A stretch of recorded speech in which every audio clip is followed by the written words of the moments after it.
Good morning students, आप सभी का स्वागत है डीकेपी एकेडमी में। मैं दीपक कुमार आप सभी का स्वागत करता हूं। आज के इस वीडियो में हम पढ़ेंगे समीकरणों को कैसे हल किया जाता है। ठीक है, तो इसके लिए हम पहला विधि का पढ़ेंगे। पहला विधि क्या है? आलेखी विधि। ओके, तो देखिए इसमें हम एक एग्जाम्पल लेते हैं, इसके माध्यम से जो है इसे हम समझेंगे। तो देखिए, कुछ हिरणों और कुछ सारस पक्षी के पैरों की कुल संख्या 180 है तथा इनकी आंखों की कुल संख्या 120 है। ओके, यानी कि जो हिरण है और सारस है उनके पैरों की कुल संख्या कितनी है? 180 है और इनकी आंखों की कुल संख्या कितनी है? 120 है। तो चलिए इसका जो है पहले हम समीकरण जो है बना लेते हैं। तो मान करके चलते हैं, हम क्या मानते हैं कि जो हिरणों की संख्या है, ओके, हिरणों की संख्या वो क्या है? x से है। हिरणों की संख्या बराबर x से है। ओके, तो जब हिरणों की संख्या x से है तो उनके पैरों की संख्या क्या होगी? क्योंकि हिरण में कितने पैर होते हैं? 4 पैर होते हैं, इसलिए उसके पैरों की संख्या क्या होगी? 4x से होगी। ओके, अब देखो हम सारस की संख्या को क्या मान लेते हैं? y। तो सारस के पैरों की संख्या क्या होगी? क्योंकि सारस में कितने पैर होते हैं? तो सारस में 2 पैर होते हैं। बगुला में कितने पैर होते हैं? 2 पैर होते हैं। ओके, तो इसे हम मान लेंगे 2y। ओके, तब हिरणों और सारस के पैरों की संख्या क्या होगी? हिरणों व सारस के पैरों की संख्या। ओके, इसका समीकरण क्या बनेगा? इसका समीकरण बनेगा 4x प्लस 2y, है ना? क्या बनेगा? 4x प्लस 2y, ये जो है हिरण के पैर की संख्या प्लस सारस के पैर की संख्या बराबर कितना होगा? 180। और देखिए हिरणों व सारस की आंखों की संख्या क्या होगी? तो हिरण में कितने आंख होते हैं? तो हिरण में आंखों की संख्या पर लिखना पड़ेगा, है ना? अब देखो हिरण में आंखों की संख्या क्या होगी? क्योंकि हिरण की संख्या कितनी है? x से है और एक हिरण में कितने आंख होते हैं? 2 आंख होते हैं, इसलिए उनकी आंखों की संख्या क्या होगी? 2x। वैसे ही सारस में आंखों की संख्या क्या होगी? तो एक सारस में कितने आंख होते हैं? 2 आंख होते हैं, इसलिए उनकी संख्या क्या होगी? 2y होगी। ओके, तो हिरण और सारस में कुल आंखों की संख्या कितनी है? 120 है। ओके, यानी कि 2x ये क्या है? हिरण की आंखों की संख्या और 2y ये क्या है? सारस की आंखों की संख्या बराबर कितना होगा? 120। ओके, तो ये जो है आंखों की संख्या का क्या हुआ? समीकरण हुआ, और ये जो है आपके पैरों की संख्या का समीकरण हुआ। ओके, अब इसे मैं मिटा करके इन दोनों को बस लिख रहा हूँ। ओके, तो देखिए जब हम आलेखी विधि से समीकरण को हल करते हैं, ओके, यहाँ पास क्या है? हमें 2 समीकरण प्राप्त हुआ, एक तो हिरणों के पैरों की संख्या और दूसरा उसकी आंखों की संख्या। ओके, तो इन समीकरणों को हम कैसे हल करेंगे? तो इसके लिए हम जो है अभी आलेखी विधि का उपयोग कर रहे हैं। ओके, तो ये जो आलेखी विधि है इसमें हम क्या करेंगे? इसमें हम सबसे पहले ये जो समीकरण है, ठीक है, 2 समीकरण है, तो हम इनसे संबंधित पहले सारणी बनाएंगे। ओके, तो चलिए सबसे पहले जो है पैरों का जो समीकरण है इसके लिए सारणी बनाते हैं। ओके, तो पैरों का समीकरण क्या है? 4x प्लस 2y बराबर 180 अंश। तो देखिए यहाँ से क्या समीकरण बनेगा? 2y बराबर, ठीक है, अगर हम यहाँ से इस 4x को इधर पक्षांतर कर देंगे तो क्या होगा? 2y बराबर 180 अंश बट्टे 180 अंश माइनस 4x होगा। और यहाँ से अगर 2 की इधर पक्षांतर करेंगे अब तो क्या होगा? y बराबर 180 अंश माइनस 4x बट्टे 2। ओके होगा। और देखिए अगर यहाँ से जो है 180 अंश माइनस 4x से है, यहाँ से अगर हम 2 कॉमन निकाल लें, 2 क्या करें? दोनों से उभयनिष्ठ निकाल लें तो क्या प्राप्त होगा? यहाँ पास हमें 90 अंश प्राप्त होगा। या फिर सिंपल से यूं कहूं कि अगर 180 अंश को 2 से भाग करेंगे तो क्या प्राप्त होगा? 90 अंश। और यहाँ पास जो है भाग करेंगे तो हमें 2x से प्राप्त होगा। ठीक है, या नीचे में बटे 2 है। मैं क्या किया हूँ? यहाँ पास उभयनिष्ठ निकाल लिया, तो मैं कॉमन निकाल लिया हूँ। यानी कि 2 का गुणा अगर 90 से करूंगा तो क्या प्राप्त होगा? हमें 180 अंश प्राप्त होगा। और 2x से अगर 2 का गुणा होगा तो हमें क्या प्राप्त होगा? 4x से प्राप्त होगा। ठीक है, तो यहाँ से क्या किया? मैं 2 बाहर निकाल लिया हूँ। आया समझ में? 2 बाहर निकाला यहाँ से तो क्या हो जाएगा? जो है आधा हो जाएगा, 180 का 90 हो जाएगा, क्योंकि 2 का गुणा करने पर क्या होगा? 180 होगा। तो जब यहाँ से मैं 2 को बाहर निकालूंगा तो क्या होगा? यहाँ पास 90 हो जाएगा और यहाँ पास होगा 2x होगा, इसका आधा हो जाएगा। आया समझ में? अब देखिए 2 से 2 क्या हो गया? कैंसिल, यानी कि हमें y बराबर क्या प्राप्त हुआ? 90 अंश माइनस 2x। ये किसका मान हुआ? y का मान प्राप्त हुआ। ओके, y का मान क्या प्राप्त हुआ? 90 अंश माइनस 2x। ओके, अब देखिए अगर इसे मैं समीकरण 1 मानता हूँ, इसे समीकरण 2, इसे जो है समीकरण 3 मानता हूँ। ओके, अब देखिए हम इससे समझ क्या करेंगे? एक सारणी बनाएंगे, एक टेबल बनाएंगे। तो इसे नाम देता हूं मैं सारणी 1। ओके, और सारणी 1 में क्या रहेगा आपका, एक x रहेगा और एक y रहेगा। ठीक है, एक जो है क्या रहेगा x और y, यहाँ देते हैं x, यहाँ देते हैं y। अब देखिए ये जो आपका समीकरण 3 है, ठीक है, क्या है समीकरण 3 है। तो इस समीकरण 3 में अगर मैं x का मान क्रमशः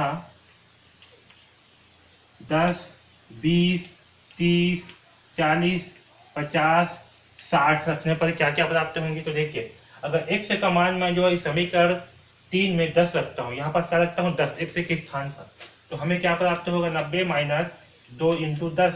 ओके, ये हमें क्या होगा y का मान प्राप्त होगा। तो y का मान क्या आएगा 90 माइनस 2 इंटू 10 करने पर 90 माइनस 20। ओके, यानी कि y का मान कितना आएगा, y का मान आएगा 70। ठीक है, तो जब x का मान क्या रखे हैं 10 रखे हैं, तो x का मान 10 रखने पर y का मान क्या प्राप्त हुआ 70। ओके, x का मान क्या रखे हैं 10, तो y का मान क्या प्राप्त हुआ 70।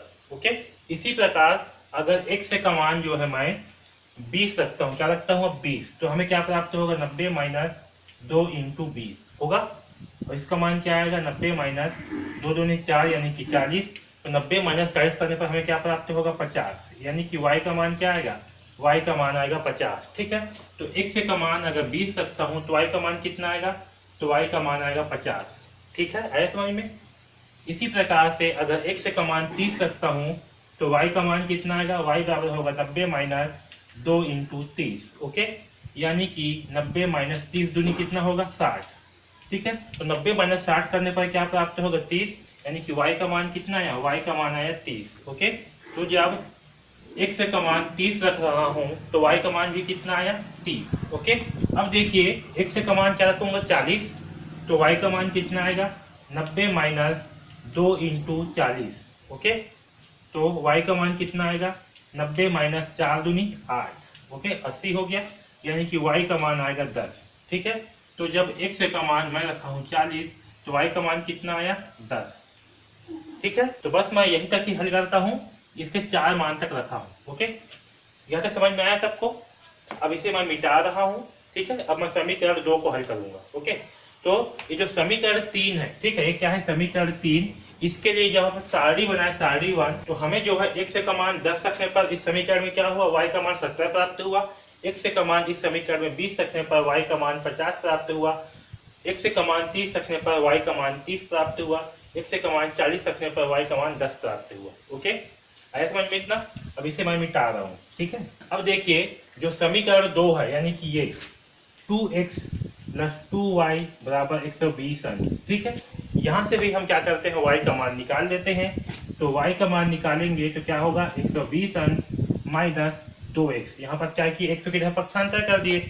ओके, तो यहाँ से y का मान क्या प्राप्त होगा 120 अंश माइनस 2x बटे 2। ओके, अब यहाँ भी क्या क्या करेंगे, 2 को कॉमन निकालेंगे।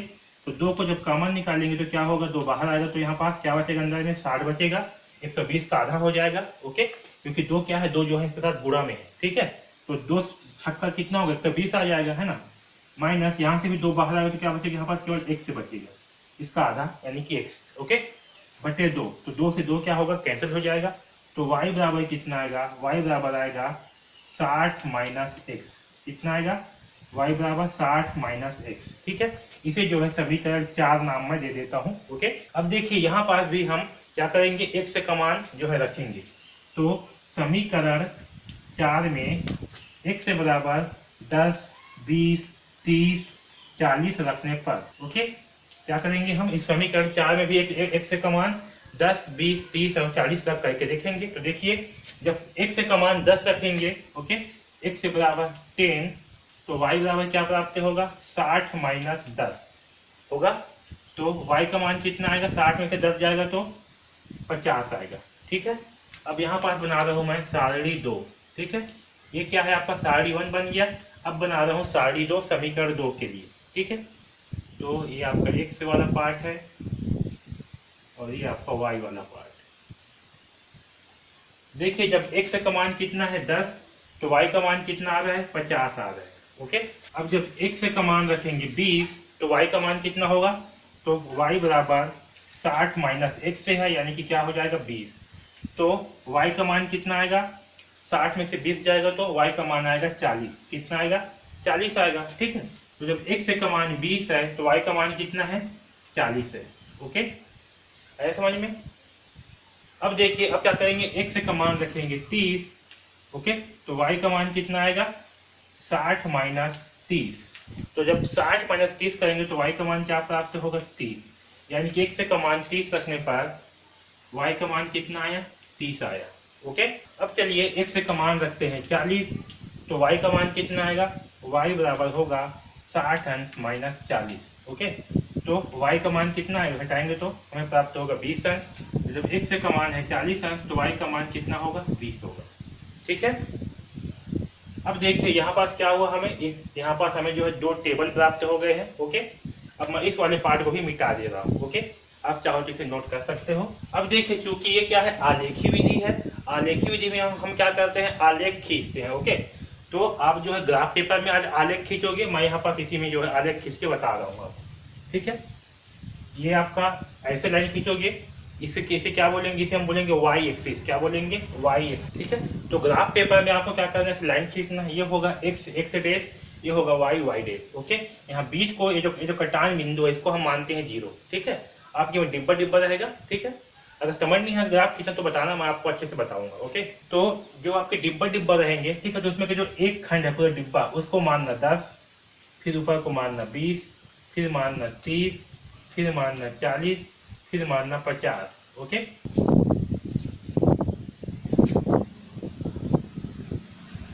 अब देखो, ये है आपका एक्स एक्सिस और ये है वाई एक्सिस। ठीक है, आपके पास ग्राफ पेपर रहेगा, उसमें जो है लाइन एकदम प्रॉपर रहेगा। ठीक है, यहाँ पास लाइन जो है मैं थोड़ा सा आगे पीछे हो सकता है, बाकी अच्छा बनेगा। ओके, तो देखिए ये क्या है आपका एक्स एक्सिस, ये क्या है आपका वाई एक्सिस। ओके, तो सबसे पहले जो है हम इस सारणी 1 को जो है इस ग्राफ में प्लॉट करते हैं। ओके, तो देखिए, जब एक्स का मान कितना है? 10। जब x का मान कितना है? x का मान है 10, तो y का मान कितना है? 70। ठीक है, तो सारणी 1 से जो यहाँ क्या है आपका, ये वाला आपका क्या है? x एक्सिस है, क्या है आपका y, यानी कि x के मान को हम किस में देखना है और y के मान को यहाँ देखना है। तो जब x का मान कितना है? 10, तो y का मान कितना है? 70। ओके, तो हम 10 को जब ऊपर लेकर के जाएंगे और 70 की तरफ आगे बढ़ाएंगे, लगभग यहाँ पास एक बिंदु कटेगा। ओके, तो यहाँ पास हमें क्या होगा? एक बिंदु प्राप्त होगा। मैं फिलहाल बिंदु को ही बना रहा हूँ। ठीक है, ये कितना का है? 10, 70 का। दूसरा कितना है? जब x का मान 20 है तो y का मान 50, इसका मान 20 तो y का मान 50, यानी कि ये लगभग ऊपर जाएगा ऐसे करके यहाँ पास, तो यहाँ पास जो है बिंदु प्राप्त होगा। ठीक है, इस प्रकार से y का मान जब x का मान जब 30 है तो y का मान कितना है? 30। x का मान 30 तो y का मान 30, यानी कि लगभग यहाँ पास एक बिंदु प्राप्त होगा ऐसे करके। जब x का मान 40 तो y का मान कितना? 10, यानी कि यहाँ पास, ये आगे आएगा ऐसे और ये यहाँ, तो यहाँ पास एक बिंदु प्राप्त होगा। ठीक है, इसे हम एक रेखा में प्लॉट कर लेते हैं। ये इस प्रकार से जो एक रेखा बन रहा है। ठीक है, मेरे में थोड़ा सा लाइन जो है थोड़ा सा टेढ़ा आ रहा है, आपके में एकदम सीधा आएगा। ओके, अब देखिए, अब दूसरा सारणी को बनाते हैं। तो जब x का मान 10 है तो y का मान कितना है? 50। x का मान 10 तो y का मान कितना है? 50, यानी कि यहाँ पास आएगा। ओके, जब x का मान 20 तो y का मान कितना है? 40। x का मान 20 तो y का मान क्या है? 40, यानी कि लगभग यहाँ पास आएगा।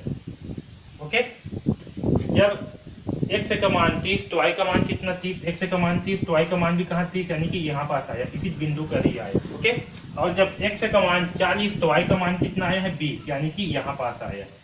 ओके, अब इसे जो है अगर हम एक लाइन खींचेंगे तो हमें जो है इस प्रकार से एक लाइन जो है प्राप्त होगा। ठीक, आपके में लाइन जो है एकदम सीधा सीधा प्राप्त होगा। ठीक है, मेरे में थोड़ा सा टेढ़ा हो रहा है लाइन। ओके, तो अब देखिए, यहाँ पास जो बिंदु जो है ये कटा हुआ है। ठीक है, कहाँ पास कटा हुआ है? दोनों बिंदु जो है इस 30 पे, x का मान 30 है, y का मान 30 है, वहां पास क्या हो रहा है? बिंदु जो है कट रहा है। ओके ओके, तो कहाँ पास कट रहा है? जो है 30 पर जो है कट रहा है। ठीक, तो ये जो 30 पर जो कट रहा है लाइन जो है, यही जो है हिरणों और सारसों की संख्या होगी। ओके, यानी कि हिरणों और सारसों की संख्या